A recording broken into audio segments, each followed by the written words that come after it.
Friends, विदना stories में आपका स्वागत है। मेरी आज की कहानी है माँ की गुल्लक। हेलो मैम, मेरा नाम वृंदा है। मैंने आपकी पत्रिका के लिए कुछ दिन पहले अपनी कहानी क्षितिज की ओर भेजी थी। क्या मेरी यह कहानी आपको पसंद आई? क्षितिज की ओर? हाँ, एक मिनट। सॉरी वृंदा जी, आपकी कहानी अस्वीकृत है। दरअसल आपने लिखा तो अच्छा है, पर कहानी में कुछ नएपन की कमी है। आपने हमारी पत्रिका में छपी कहानियाँ तो जरूर पढ़ी होंगी, तो आप उस हिसाब से भाषा पर थोड़ी मेहनत कीजिए। मैम, इस बार भी अस्वीकृत? पिछले कई सालों से मैं यह अस्वीकृत झेल रही हूँ। हर बार कोशिश करती हूँ कुछ नया लिखने की, पर हर बार अस्वीकृत हो जाती हैं। आप न निराश मत होइए वृंदा जी। कहानी के अस्वीकृत होने से मेरा दिल छोटा मत कीजिए। आप बस लिखती रहें और इसे अपनी असफलता मत मानिए, बल्कि असफलता ही सफलता की मंजिल पाने की राह बनाता है। आप प्रयास करती रहें। कोई बात नहीं मैम, मैं कुछ और अच्छा लिखने का प्रयास करूंगी और मुझे विश्वास है कि एक ना एक दिन मेरी कहानी को आपको आपकी पत्रिका में जरूर जगह मिलेगी। धन्यवाद, कहकर उन्होंने फ़ोन रख दिया। माँ को लिखने का बेहद शौक था, पर अपनी घर गृहस्थी को संवारने में माँ अपने लेखन के शौक को संवारना भूल गई थी। पिछले कुछ सालों से माँ पुनः लेखन क्षेत्र में सक्रिय हो गई थी। वे अक्सर अपनी कहानी व लेख अपनी प्रिय पत्रिका में छपने के लिए भेजती थी, परंतु हर बार वहां से अस्वीकृत हो जाती थी। उनकी हार्दिक अभिलाषा थी कि उनकी प्रिय पत्रिका में उनकी कहानी या किसी लेख को जगह मिले। हर बार अस्वीकृति सुनकर वे आहत और निराश होकर कुछ क्षण के लिए बैठ जाती, पर फिर अचानक उठकर एक पर्चे पर कुछ लिखती और फिर उसे अपनी गुल्लक में डाल देती। पर्ची गुल्लक में डालकर वे अपने आप को बहुत हल्का महसूस करती थी। फिर एक नई आशा, नई स्फूर्ति और खुशी के साथ अपने जीवन में व्यस्त हो जाती। ऐसा वो सालों से करती आ रही थी। वृंदा, लोग गुल्लक में पैसे इकट्ठा करते हैं, पर तुम पर्चियाँ। व्यंग्यात्मक टिप्पणी देते हुए उसके पति नीलेश हंसने लगे। माँ ने पापा के इस व्यंग का उत्तर एक निरस्ता भरी मुस्कुराहट से दिया। माँ, मैं बचपन से आपकी इस गुल्लक को देख रही हूँ। आखिर आप इन पर्चियों में क्या लिखकर गुल्लक में डालती हैं? मैंने माँ से पूछा। महक बेटा, यह गुल्लक मेरी सहेली है। इस गुल्लक में मेरा अस्तित्व, मेरी स्मृतियाँ, मेरा मान सम्मान सुरक्षित है। मैं समझी नहीं माँ। बेटा, वक्त आने पर समझ जाओगी, पर हाँ, एक बात का स्मरण रहे कि तुम लोग मेरी गुल्लक से दूर रहना। कहकर वो किचन में चली गई। गुल्लक के विषय में वे कभी भी बात करने में रुचि नहीं लेती थी। बचपन से आज तक मैंने कभी भी माँ को निराश और हताश नहीं देखा। मेरे लिए तो वो सुपर मॉम थी, जिन्हें हमेशा सिर्फ मुस्कुराते और खुश होते देखा था। उनका सर्वस्व तो सिर्फ उनका घर परिवार था, जिसे वे स्वर्ग का दर्जा देती थी। बिना किसी शिकायत के वे बड़ी शिद्दत से अपने कर्तव्य का निर्वाह कर रही थी। पूरे घर का एक एक कोना, एक एक चीज उनके करीब थी, परंतु एक छोटी सी चीज उनके लिए सबसे अनमोल थी, और वो थी उनकी गुल्लक, जो मेरे लिए सदा जिज्ञासा और कौतूहल का विषय बनी रहती। वो उनकी गुल्लक नहीं, बल्कि उनकी सहेली थी। उनकी गुल्लक को हाथ लगाने की इजाज़त किसी को नहीं थी। अक्सर वे अपनी व्यस्त जिंदगी में कुछ लम्हे चुरा कर एकांत में अपनी आराम कुर्सी पर बैठकर अपनी गुल्लक को निहारती और अपनी यादों के समंदर की लहरों को अपने हृदय से टकराते देखती थी। इन पलों पर उनका एकाधिकार था, जो उनको अत्यंत सुकून प्रदान करते थे। माँ सदैव मुझे एक बात सिखाती थी कि महक बेटा, जिंदगी पग पग पर तुम्हारी परीक्षा लेकर तुम पर निराशा की बरसात करेगी, तुम्हारा हौसला तोड़ने का भरसक प्रयत्न करेगी। पर यदि तुम हमेशा हिम्मत, संयम और मुस्कुराहट का छाता लेकर चलोगी, तो अवश्य ही उस बरसात से बची रहोगी और अंत में उस समय पर विजय प्राप्त करोगी। अन्यथा जीवन जीना मुश्किल हो जाएगा। अपनी हताशा व उदासी को अपने ऊपर कभी भी हावी मत होने देना, क्योंकि कोई और हमारे लिए नहीं लड़ता, अपितु हमें खुद ही हिम्मत बन अपने लिए लड़ना पड़ता है। ये संसार अपने स्वार्थी स्वभाव से विवश होकर तुम्हारी निराशा की नुमाइश कर देगा। बेटा, ये तो वक्त का पहिया है, जो सदैव घूमता रहता है। हर निराशा एक आशा को साथ लेकर आती है। तुम बस संयम का दामन थामे रखना। उनकी यह अनमोल सीख सदैव उनके एहसास को मेरे करीब, मुझे जीवन में किसी भी हालत में परास्त नहीं होने देती और निरंतर चलने की प्रेरणा देती थी।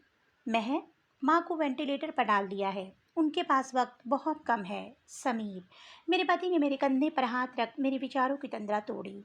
तो मुझे एहसास हुआ कि मैं तो माँ के साथ यादों के गलियारों में घूम रही थी। आईसीयू में वेंटिलेटर पर लेटी हुई माँ के चेहरे से पहली बार मुस्कुराहट गायब थी। उनके हाथ नाक पर नलियों ने कब्जा कर रखा था। मुंह पर ऑक्सीजन मास्क था। इतना बेबस मैंने उन्हें कभी नहीं देखा था। मेरी नज़र एक टक घड़ी की सुइयों पर अटकी थी। उन घड़ी की सुइयों में माँ की सांसें अटकी थी। चंद घंटों का समय दिया था डॉक्टर ने माँ को। उम्मीद रेत की तरह हाथ से फिसलती जा रही थी। हिम्मत जवाब दे रही थी। मन मस्तिष्क सब शून्य हो गए थे, यह जानते हुए कि माँ को अब जाने से कोई नहीं रोक सकता था। फिर मैं हृदय ईश्वर से निरंतर एक चमत्कार की दुआ कर रहा था। एक साधारण से बुखार ने उनके शरीर के सभी ऑर्गन्स फेल कर दिए थे। चट्टान सी मजबूत माँ आज जिंदगी और मौत के बीच झूल रही थी। एक वीर योद्धा की तरह लड़ते लड़ते आखिर माँ अपने जीवन का युद्ध हार गई। कहते हैं जाने वाले को अपनी मृत्यु का आभास हो जाता है। कदाचित माँ उदास चेहरे के साथ विदा नहीं होना चाहती थी, इसलिए जाने से पहले उनके शरीर में मात्र एक हलचल हुई थी, और वो थी उनके चेहरे पर मुस्कुराहट के भाव का आना। सभी अंतिम क्रियाएं पूर्ण हो चुकी थी। मैं माँ के एहसास के साथ एकांत में कुछ समय बिताना चाहती थी। वैसे तो उनका घर का एक एक कोना प्रिय था, पर उन्हें जो सबसे अत्यधिक प्रिय था वो था उनका अपना कमरा। माँ के कमरे में उनकी सभी चीज़ें करीने से रखी थी। उनकी समस्त चीज़ों में उनकी खुशबू समाई हुई थी।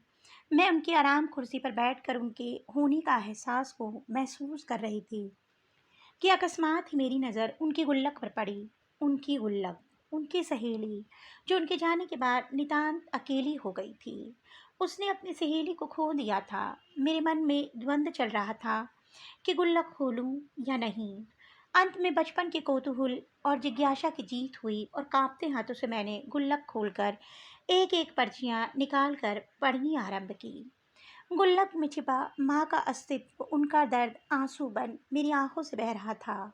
आज इस बात का मुझे एहसास हुआ कि कैसे एक निर्जीव गुल्लक सिर्फ रुपए पैसे संजोकर रखना ही नहीं जानती, बल्कि सजीव होकर किसी का साथी बन उसके जीवन के उतार चढ़ाव में उसको संभालने की एक अहम भूमिका भी निभा सकती है। उनका जीवन आज उनकी गुल्लक पर तो उसमें खुल रही थी। मैं कर्तव्य विमूढ़ बन विचारों में विचरण करने लगी। कितनी होशियारी से एक कुशल कलाकार की तरह वे हमारे समक्ष मुस्कुराहट और संतुष्टि का मुखौटा पहने खुश होने का सफल नाटक करती रही। हमने कभी उस मुस्कुराहट के पीछे छिपे दर्द का मर्म समझने का प्रयास ही नहीं किया। सदैव इसी भ्रम में रहे कि माँ का जीवन खूबसूरत रंगोली से सजा है, जिसमें चिंता और गम के कई रंग में कोई रंग नहीं है। सच कहा था उन्होंने कि इस गुल्लक में उनका अस्तित्व और उनकी निराशा है। उनके हृदय के भीतर की वेदना का मात्र एक ही साथी एवं साक्षी थी, उनकी गुल्लक। जैसे जैसे गुल्लक की पर्चियां खुल रही थी, वैसे वैसे उनका दर्द गुल्लक से निकलकर बहने को आतुर था। उनका जीवन एक चलचित्र की भांति आंखों के समक्ष चलने लगा। सवेरे से घर का सारा काम पूरा करके रात को बिल्कुल थक कर चूर हो जाती हूँ, पर इस थकावट का एहसास सिवाय मेरे और किसी को भी नहीं। आज नीलेश ने तीसरी बार गर्भ में कन्या होने के कारण मेरा गर्भपात करवा दिया। बेटियों के प्रति ऐसी छोटी सोच वाले इंसान के साथ दम घुटता है मेरा। क्यों नहीं बचा पाई मैं अपनी बेटियों को। ईश्वर का शुक्र है कि इस बार मेरा गर्भ 1 मास अधिक होने के कारण बच गया। मेरी बेटी मेरी गोद में अपनी आंखें खोलेगी, मुझे माँ बनकर मुझे संपूर्ण स्त्री बनाएगी। नीलेश ने मुझे कन्या को जन्म देने का दोषी करार कर मेरी आत्मा को छलनी छलनी कर दिया। अरसा हो गया नीलेश को मुझसे प्रेम के 2 बोल बोले हुए। अगर पति ही ऐसा हो तो एक स्त्री खोखली हो जाती है। आज फिर मेरी कहानी मेरी प्रिय पत्रिका में अस्वीकृत हो गई। कोई बात नहीं, आज नहीं तो फिर कभी सही। क्यों अपने अहंकार में डूबकर मेरे मायके वालों को तुच्छ समझ हर बार नीलेश उनका अपमान करते हैं।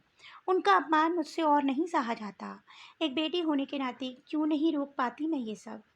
ये मेरी कहानियाँ ही तो हैं जिनमें मैं अपने जीवन के यथार्थ सत्य को पिरो देती हूँ, और मुझे लगता है कि जैसे मैंने अपना दर्द बांट लिया है, इनके सहारे मैं अपने सभी गम को भूल जाती हूँ। बस अब तो इंतज़ार है अपनी कहानियों को अपनी प्रिय पत्रिका में छपे हुए देखने का। अपने चेहरे पर सदा के लिए मुस्कुराहट का मुखौटा पहन लिया, क्योंकि दुख जीवन यात्रा को कठिन बना देता है और मुझे जीना है अपनी महक के लिए, उसकी खुशी के लिए, उसको सदा मुस्कुराहटें देने के लिए। आखिर मैं भी एक इंसान हूँ, मेरे भी कुछ अरमान हैं, आरज़ू हैं। अब मैं थक गई और बर्दाश्त नहीं होता मुझसे।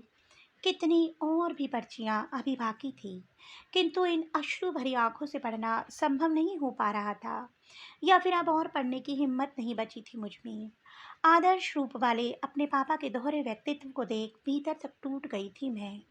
मेरे पापा, उफ़! माँ की पर्चियों का सत्य मुझे कचोट रहा था। लड़कियों से इतनी घृणा थी पापा को, यह सत्य तो मुझसे सहन ही नहीं हो रहा था। मुझे मुस्कुराहटें और खुशी देने के लिए वे खुद आजीवन दर्द से लड़ती रही। फिर भी सदैव अपने घर को स्वर्ग का दर्जा दिया। सच ही कहा था माँ ने, उनके इस गुल्लक ने एक सच्चा साथी बन उनके अस्तित्व और मान सम्मान को पूर्ण रूप से सुरक्षित रखा था और उनके जीवन की रिक्तता को भरने में मुख्य भूमिका निभाई थी। अभी मैं गुल्लक और उसकी अमूल्य भूमिका में खोई हुई थी कि फ़ोन की घंटी ने मेरी तंद्रा तोड़ी। हेलो वृंदा जी, आपके लिए खुशखबरी है। आपकी कहानी माँ की गुल्लक हमारी टीम को बेहद पसंद आई है और आगामी अंक में इसको प्रकाशित किया जाएगा। फ़ोन माँ की प्रिय पत्रिका वालों का था। आखिरकार माँ की तमन्ना पूरी हो गई थी। यह सुनकर आंसू सब्र का बांध तोड़कर अविरल झरने की तरह बहने लगे।